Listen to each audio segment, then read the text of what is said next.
Agora chegou a hora de nós cantarmos alguns trechos de hinos clássicos. Eles fazem tão bem ao nosso coração.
Quando você faz sua voz, o tenor faz a sua voz. Vamos formar um grande coral. Esse próximo clássico, você vai gostar de cantar?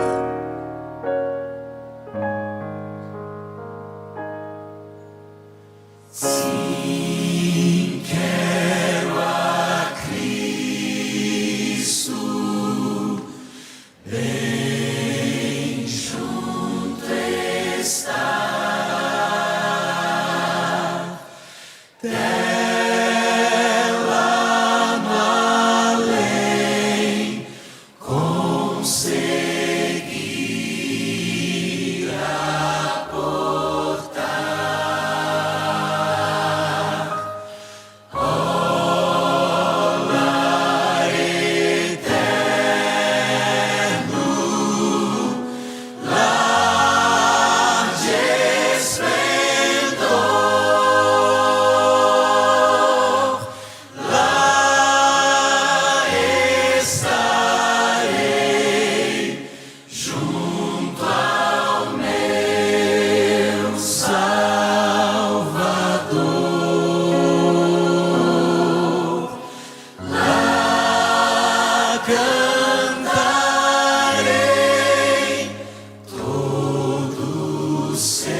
Eu quero te convidar, na medida do possível, a abrir a sua Bíblia. Eu, por sinal, só tenho aqui a minha Bíblia e quero fazer uma reflexão. Nós já tivemos músicas, momentos de oração, as orientações aí muito propícias do pastor Adailson, e agora é o momento que a gente vai ler a Bíblia. E eu quero te convidar, se puder me acompanhar com a tua Bíblia, capítulo 4 do Evangelho de Lucas, e eu vou ler a partir do verso 16. Texto conhecido nosso. E eu leio assim: Indo para Nazaré, onde fora criado, entrou num sábado na sinagoga segundo o seu costume e levantou-se para ler. Então lhe deram o livro do profeta Isaías, e abrindo o livro, achou o lugar onde estava escrito: O Espírito do Senhor está sobre mim, pelo que me ungiu para evangelizar os pobres, enviou-me para proclamar libertação aos cativos e restauração da vista aos cegos, para pôr em liberdade os oprimidos e apregoar o ano aceitável do Senhor. Tendo fechado o livro, devolveu-o ao assistente e sentou-se. E todos na sinagoga tinham os olhos fitos nele. Então passou Jesus a dizer-lhes: hoje se cumpriu a escritura que acabais de ouvir. Uma pergunta para vocês. Jesus sabia escrever? O texto diz que ele leu, mas ele sabia escrever? Deixa eu voltar para o capítulo 4, verso 1 do capítulo 4. Jesus, cheio do Espírito Santo, voltou do Jordão e foi guiado pelo mesmo Espírito no deserto. Voltou do Jordão e foi guiado pelo mesmo Espírito no deserto. Duas perguntas. Ele foi para o deserto e lá foi tentado, ou ele foi para o deserto para lá ser tentado? A maioria das traduções da Bíblia dão a impressão de que Jesus foi levado pelo Espírito ao deserto para que fosse tentado pelo diabo. Contudo, a tradução do texto original também pode expressar resultado. E se nós escolhermos a opção resultado, Jesus não foi para o deserto para ser tentado pelo diabo, mas o fato de ele estar ali resultou na tentação, ok? Isso se harmoniza bem, gente, com o que disse Ellen G. White. Ela disse no livro Desejado de Todas as Nações que Jesus não convidou a tentação. Ela disse que ele foi para o deserto para analisar a sua missão e lá ele foi tentado. Então deixa eu resumir. O Espírito Santo, ele nos guia em meio à tentação e não para a tentação. No deserto, o diabo lhe ofereceu o mundo. E eu queria que você soubesse que quem não tem nada não pode oferecer tudo. Nunca espere de alguém o que esse alguém não pode dar. O diabo não é feliz, ele não pode oferecer felicidade. Deserto na Bíblia é lugar de tentação. O diabo ele provoca, o diabo ele tenta, mas quem peca somos nós. Algumas pessoas querem muito fugir da ratoeira, mas elas não conseguem ficar longe do queijo. Eu tenho até dito por aí, se você não quer ser tentado por Satanás a pegar uma fruta, então saia do pomar dele, hein? Lembremos-nos, a melhor forma de manter o inimigo longe é mantendo Cristo por perto. Por isso, quando o inimigo bater a porta do seu coração, peça para Jesus e recebê-lo. A tentação, geralmente, queridos, ela vem a nós através de uma porta que nós deixamos aberta. Por isso, a melhor maneira de vencer a tentação é evitando a situação tentadora. E só um detalhe, quem disse tudo te darei se prostrado me adorares não foi o Senhor, hein? Não foi o Senhor. Tem algumas igrejas prometendo isso aí, não foi o Senhor que prometeu isso. Quando eu olho para o diabo oferecendo todos os reinos do mundo para Jesus num alto monte, para mim fica claro que é melhor estar no deserto com o Espírito Santo que no alto de uma montanha com o diabo. Deserto na Bíblia é lugar de tentação, mas deserto na Bíblia também é lugar de preparação. Moisés foi preparado num deserto, Jesus foi preparado no deserto. Deserto na Bíblia é lugar para nós descobrirmos que nós somos menores do que pensamos e que Deus é maior do que nós imaginamos. Eu tenho até dito que o deserto com Deus é um oásis, e um oásis sem Deus é uma miragem. Nós já aprendemos que grandes bênçãos geralmente vêm depois de grandes testes, e já até ouvimos que Deus nunca usa alguém grandemente, até que ele o teste profundamente. Mas me deixa ler mais um verso do capítulo 4 do Evangelho de Lucas. Mais um verso. Verso 14. Então, Jesus, no poder do Espírito, regressou para a Galiléia. Eu vou ler essa partezinha do texto. No poder do Espírito, algumas versões da Bíblia dizem assim, Jesus, cheio do Espírito, voltou para a Galiléia. Jesus era cheio do Espírito, não? Cheio do Espírito. Interessante que ele era cheio do Espírito Santo, e ele nunca falou línguas ininteligíveis. Você já observou isso? Você sabe por quê? Porque uma das grandes evidências do Espírito Santo na vida não é falar em línguas. Uma das grandes evidências do Espírito Santo na vida é controlar a língua. Até porque falar do pecado dos outros não torna você um santo. Falar do pecado dos outros te torna um pecador fofoqueiro. Eu tenho aprendido que é preciso ter coragem para se levantar, abrir a boca e falar, mas é preciso ainda mais coragem para abrir a mente e ouvir. Maturidade, irmãos queridos, amigos queridos, maturidade é ficar calado quando o outro espera que você grite. Há muita gente falando tudo que pensa na internet e pouca gente pensando em tudo que fala. E quem não tiver pecado, que atire o primeiro post, né? O Espírito de Deus, ele coloca palavras na boca de quem coloca a palavra de Deus no coração. Eu tenho visto que a maior necessidade de muitos homens e mulheres casados não é jejum de alimento, é jejum de palavras. Algumas pessoas pensam que têm uma mente aberta, quando na verdade elas têm uma boca aberta. Então, conselho para nós, só fale do outro aquilo que você teria coragem de falar na frente dele. Um conselho para nós, falemos muito de Deus, pouco de nós mesmos e nada dos outros. Sabe por quê? Porque palavras não são pedras, mas machucam. É por isso que Ellen G. White diz assim, cultivai o hábito de falar bem do próximo. E ela diz assim, detende-vos sobre as boas qualidades dos outros. Você não se contamina com aquilo que dizem de você. Você se contamina com aquilo que você diz dos outros. Então, povo querido da Associação Paulista Sudeste, conselho para nós. Quem pensa duas vezes antes de falar, fala duas vezes melhor. Geralmente, quem sabe pouco fala muito e quem sabe muito fala pouco. A Bíblia confirma o fato de que usar mais os ouvidos e menos a boca é sinal de sabedoria. Vejam vocês, Deus deu uma boca que pode ser fechada e dois ouvidos que estão sempre abertos. Deu para entender? Me encanta que o ser humano demora 2 anos para aprender a falar e depois não quer mais ouvir ninguém. Ok, Jesus se levantou para ler. Foi o texto que eu li. Lucas capítulo 4, verso 16. Ele se levantou para ler. Esse é o registro mais antigo conhecido da ordem de um culto na sinagoga. O culto incluía a leitura da Bíblia da época. Quando se lia a lei ou os profetas, se lia em pé. Quando se lia os escritos, se lia sentado. Como é que funcionava o culto? O pregador se levantava e o chazan, o diácono, ele era responsável pelos rolos dos livros, ele ia até o lugar próprio, pregava um desses rolos e dava para o pregador. O chazan pegou o livro de Isaías, deu para Jesus, Jesus abriu e leu. O texto diz que ele leu. Essa é a única referência na Bíblia à capacidade de leitura de Jesus. Só esse texto de Lucas 4 diz que ele leu.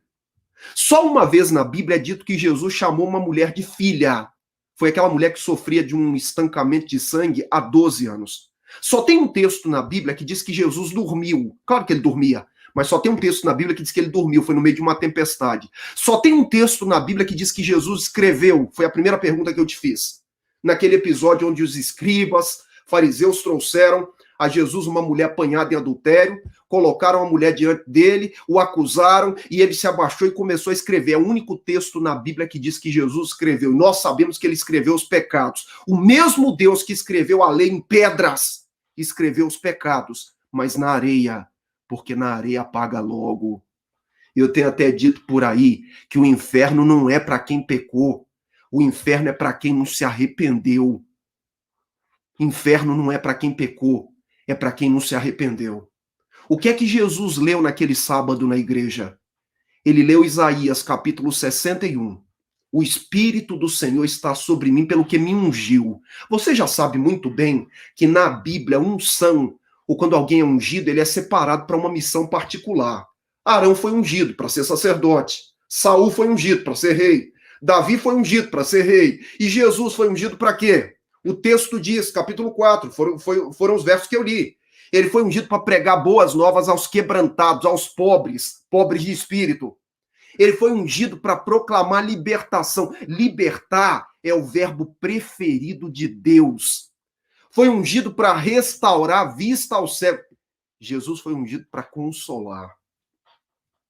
Será que eu falo para alguém aqui agora que está precisando de consolo? Eu estava ontem com uma igreja do Rio de Janeiro, de forma virtual, nosso evangelismo de Semana Santa, uma família chorando a perda de um ente querido. Tá precisando de consolo? A vida tá dura para você? Tá com dificuldade aí na tua casa? Jesus foi ungido para consolar.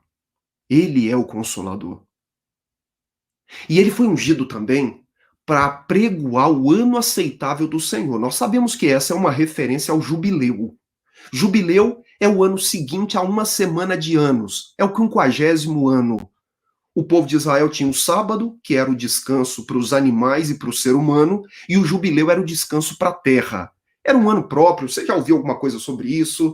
Nesse ano do jubileu, nada era semeado, a propriedade que era vendida voltava para o proprietário original, os prisioneiros eram libertos, as dívidas eram perdoadas. Esse foi um plano econômico que Deus deu para todo mundo ter oportunidade de recomeçar a vida. Ninguém falia para sempre no antigo Israel. Que leitura de Jesus, não? Consolar, pregar, libertar, o ano aceitável do Senhor. Que leitura poderosa. Mas ele não leu o verso 2 completo de Isaías 61.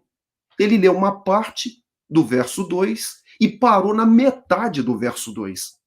O texto diz que ele leu assim, apregoar o ano aceitável do Senhor. Mas Isaías 61 termina assim, apregoar o ano aceitável do Senhor, e termina, e o dia da vingança do nosso Deus.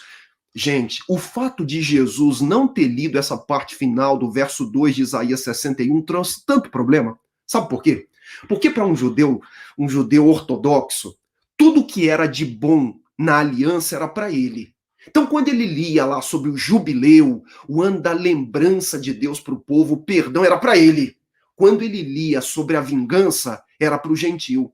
E aí Jesus vem e lê a parte boa, mas não lê a parte para o gentil.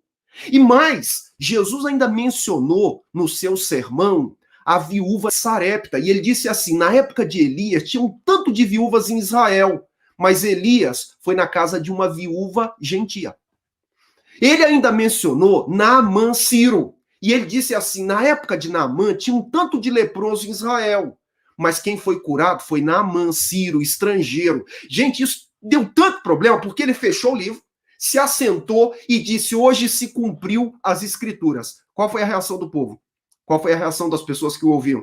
Você sabe qual foi a reação? Deixa eu ler para você a reação das pessoas que ouviam Jesus. Capítulo 4, versos 28 e 29. Vejam a reação das pessoas. Todos na sinagoga, ouvindo estas coisas, se encheram de ira. E levantando-se, expulsaram-no da cidade e o levaram até o cimo de um monte sobre o qual estava edificada, para de lá o precipitarem abaixo. A reação ao sermão de Jesus foi uma tentativa de homicídio, tentaram matar Jesus. Depois de um sermão, você já imaginou? Jesus terminou de pregar e eles queriam matá-lo. Qual era o objetivo de Jesus com aquele sermão? E eu vou terminando aqui. Você sabe qual era o objetivo de Jesus com aquele sermão para aquele público? Jesus tinha 3 objetivos. Primeiro objetivo de Jesus, naquela manhã de sábado, com o seu sermão. Ele queria ensinar para os seus ouvintes o que era a igreja. Igreja. O livro de Atos descreve 40 milagres. 39 dos 40 aconteceram na comunidade, fora dos muros da igreja. Dos 40, 39 na comunidade. Uma igreja missionária para Jesus é uma igreja que traz as pessoas para dentro, edifica para cima e envia para fora. Deixa eu dizer para você, igreja não é ONG. Nós estamos agora com um trabalho social forte aqui na União Sudeste Brasileira, onde eu moro, cada distrito arrecadando 100 cestas básicas. Nós queremos arrecadar muita comida para gente que está tendo dificuldade de ter o pão cada dia. Mas, gente, trabalho social é um meio para mostrar Jesus. Igreja não é ONG. Eu tenho até dito por aí que se tem música, mas não tem evangelho, é show. Não é igreja. Se tem ação social e não tem evangelho, é ONG, não é igreja. Se é um ambiente legal, é agradável, mas não tem evangelho, é um clube, não é igreja. A igreja unida de Deus, ela é amada no céu, ela é temida no inferno e é conhecida na terra. Paulo diz que a igreja é o corpo de Cristo. Essa era a imagem favorita de Paulo. Ele não diz que a igreja é como o corpo, ele diz que a igreja é o corpo de Cristo. E eu tenho ouvido algumas pessoas dizendo por aí, Cristo sim, igreja não. Gente, povo querido, Brasil afora que nos acompanha agora, nós temos aqui quase 300 pessoas só no YouTube. Deixa eu dizer para você aqui, para todo aquele que ama a Cristo, igreja não é uma questão opcional. A igreja é um elemento central no plano da salvação. Cristo salva as pessoas para fazerem parte de uma comunidade. Essa visão de igreja opcional tem que ver com uma cultura individualista, isso não é Bíblia. Eu sei que igreja não salva, mas o salvo que está na igreja, cultuando aquele que o salvou. Eu sei que estar na igreja não significa estar em Cristo, mas quem está em Cristo está na igreja ou está procurando a igreja. E eu sei que placa de igreja não salva, mas mostra o caminho. Tenho até dito por aí que a prova do Cristo vivo é uma tumba vazia, não é uma igreja vazia. Você sabe como eu, que uma brasa longe do fogo vira carvão. Ah, mas pastor, na minha igreja só tem pecador. O problema da casa de Deus são os inquilinos. Jesus não deixou de ir na sinagoga porque lá só tinha fariseu. Deixou de ir. Eu já ouvi, a minha vida, eu sou pastor há quase 20 anos, gente. Ah, não, é que lá na igreja só tem gente ruim. Isso. Jesus deixou de ir à igreja porque lá só tinha fariseu? Falam que a água está acabando. Todo mundo corre para os depósitos para comprar caixa d'água. Você viu isso no Brasil há pouco tempo. Falaram que a comida ia acabar, todo mundo correndo para o supermercado para comprar comida. A gasolina estava acabando, todo mundo postos de gasolina. Nós estamos vendo o mundo acabando e tem gente dizendo que não precisa de igreja. Jesus queria ensinar naquele culto que a igreja é o endereço de Deus na terra. Vou repetir para você que é de São Paulo agora. Jesus queria ensinar para os seus ouvintes que a igreja é o endereço de Deus aqui na terra. Segundo, Jesus queria ensinar para os seus ouvintes o que é missão. Então, o tema da nossa semana é enviados, né? Tá. E Jesus queria ensinar o que é missão. Entenda bem isso. A comunhão, ela enche a igreja, mas é a missão que enche o céu. A missão é feita com os pés daqueles que vão, com os joelhos daqueles que ficam e com as mãos daqueles que doam. Eu tenho até dito que a missão tem 2 braços: cuidar dos de dentro e salvar os de fora. Gente, Noé não construiu um cruzeiro. Noé construiu um barco de resgate. Deus não mandou os pecadores buscarem a igreja. Deus mandou a igreja buscar os pecadores. Uma igreja que fica esperando os pecadores visitarem o seu prédio é como a polícia que fica esperando os criminosos visitarem a prisão. É por isso que o pastor Wanderson acabou de colocar aí um desafio para convidarmos 5 pessoas para o culto hoje. É porque Deus mandou a igreja buscar os pecadores. É porque a igreja que fica esperando os pecadores virem para o prédio é como a polícia que fica esperando os criminosos virem para a prisão. Nós não somos uma colônia de férias. Nós somos um exército em campo de batalha. Muitas vezes, não querendo ofender ninguém, nós acabamos não evangelizando ninguém. Não é porque vai ofender, tá? Quando você tira o foco da missão, você coloca os olhos no teu irmão. Então cá para nós. Eu vou ser bem categórico aqui. Esqueça esse negócio de igreja pós-moderna, igreja com propósito, igreja simples. Gente, o processo de igreja próspera há 2000 anos nunca mudou e nunca vai mudar. É evangelizar os perdidos, assimilar os evangelizados e enviá-los para fora. Por isso o título do nosso programa é Enviados. Isso é o propósito de Deus. Se alguém encontrar um método melhor para crescimento de igreja do que o discipulado, encontrou um método melhor que o de Deus. Você sabe quais foram as últimas palavras de Jesus enquanto vivo aqui na terra, depois de ter ressuscitado? Você se lembra quais foram as últimas palavras de Jesus para os discípulos? Ele ressuscitou, ficou 40 dias aqui. Quando ele subiu ao céu, ele falou as últimas palavras para os discípulos. E as últimas palavras foram: sereis minhas testemunhas. Onde? Onde? Você vai ser testemunha aonde? Em Jerusalém. A nossa janela 1040 é aqui. André começou pregando para Pedro, sua casa. Depois ele levou um garoto que deu o almoço dele para Jesus. A nossa concepção de campo missionário, na maioria das vezes, é o campo distante. Não, eu tenho que ir para a África, eu tenho que ir lá para a janela 1040. Nós precisamos olhar ao redor e começar a nossa missão aqui. A nossa África é aqui.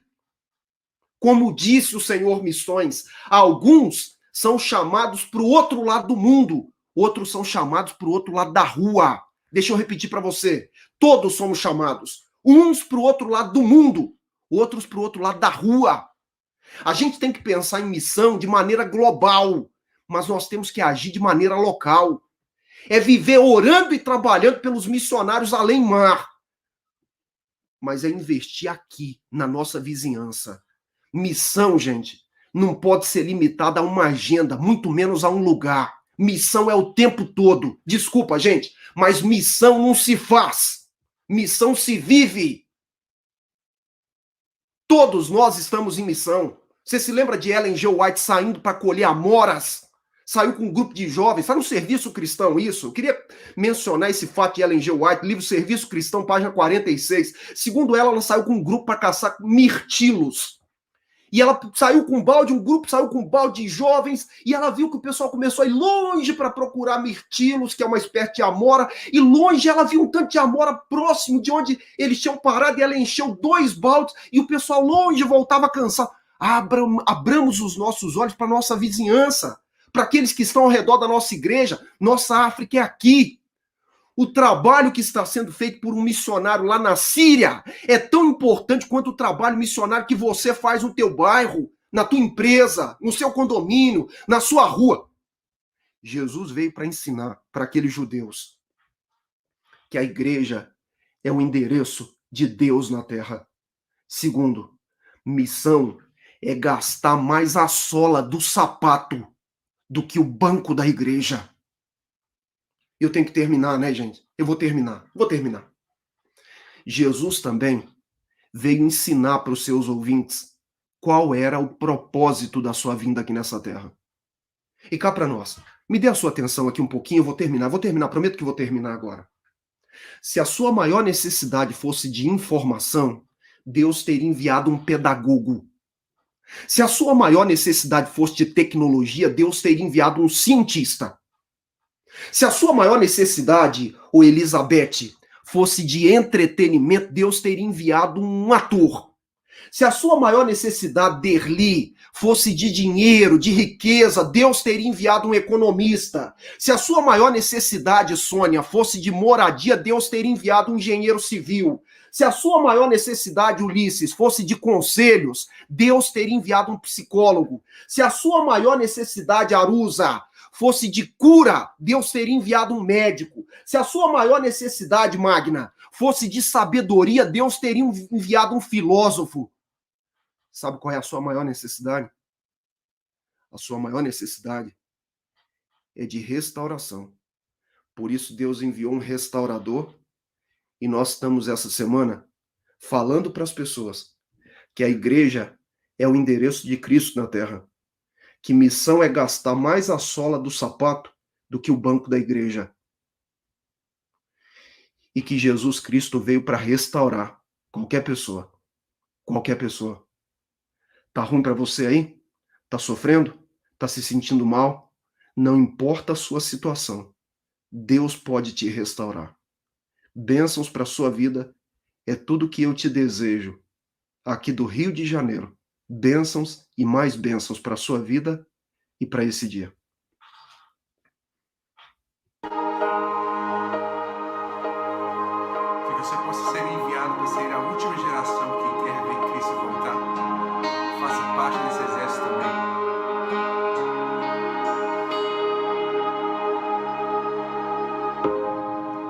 Eu sempre olhei para o céu, esperando aquele dia em que Cristo prometeu que este mundo voltaria.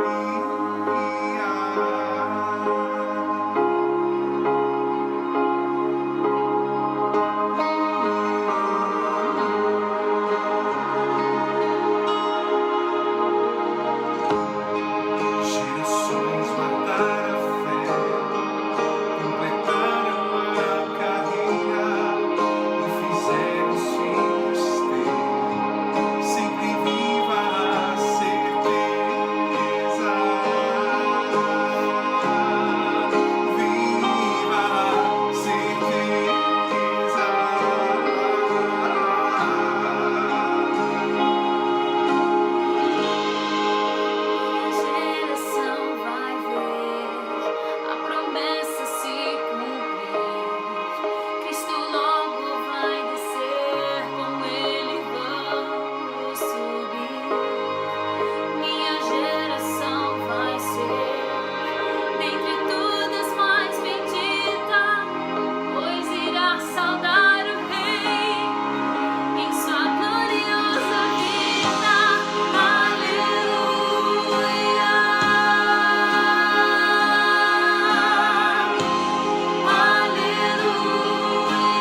Quero terminar esse momento com uma oração.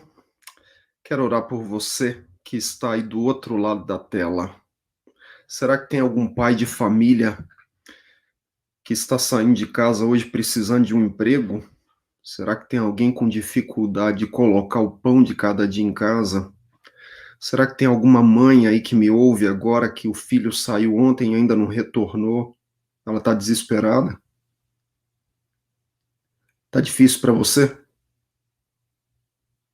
Vamos orar?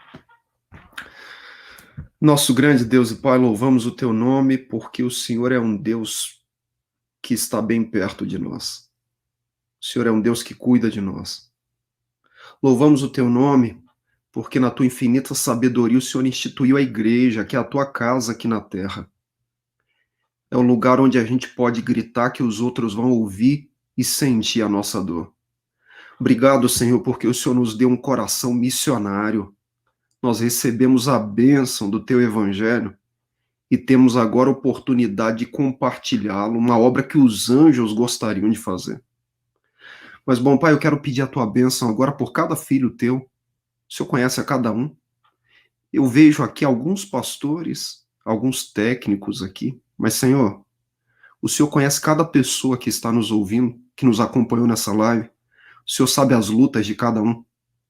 E o Senhor que enviou um restaurador a essa terra, que o Senhor possa restaurar cada família que está por um fio. Que o Senhor possa prover um emprego para esses homens que estão desempregados.